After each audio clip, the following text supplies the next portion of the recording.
My name's Aaron, and this is Christina, and we are from Podcast Services Australia. Today is our Tuesday tip, and it's about learning to love your voice through podcasting.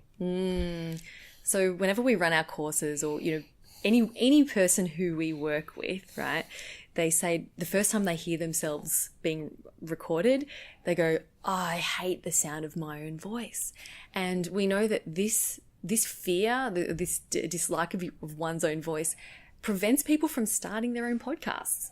Absolutely. And let me tell you that most people, they sound fine. It's just they've never heard themselves being recorded and played back to them.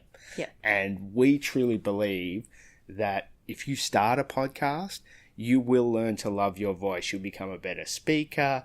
You'll understand when to add a bit of light and shade to your voice. And generally, just communicate better. Because when you hear yourself back being recorded, it sounds very different, because when we speak, what we're hearing is different to what the listener is hearing, because we have all this resonance and vibration through our chest, through our neck, our throat, our ears, our head, and it actually sounds a lot different to when someone else receives that. So firstly, it's getting used to it and realizing that, yes, you do sound like that, and no, there's nothing wrong with it. There's nothing wrong with it.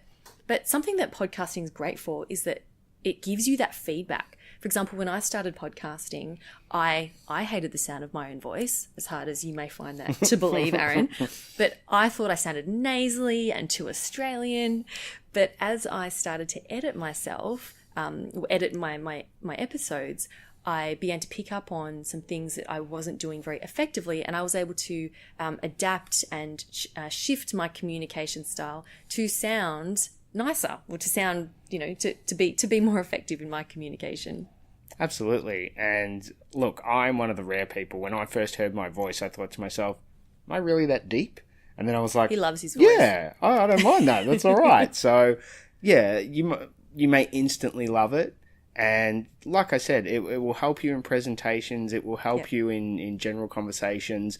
The more you podcast, the more you listen to your own voice, the more you will learn to love it. We promise. Yes, we absolutely 100% promise. But you've got to get started, and you've got to get over that initial feeling that you have, and just know that you're not alone. And everybody has it. Everyone goes through this. Every single person asks us. So hopefully that's been helpful for you. All the best in your podcasting journey, and we can't wait to see you next week for another Tuesday tip.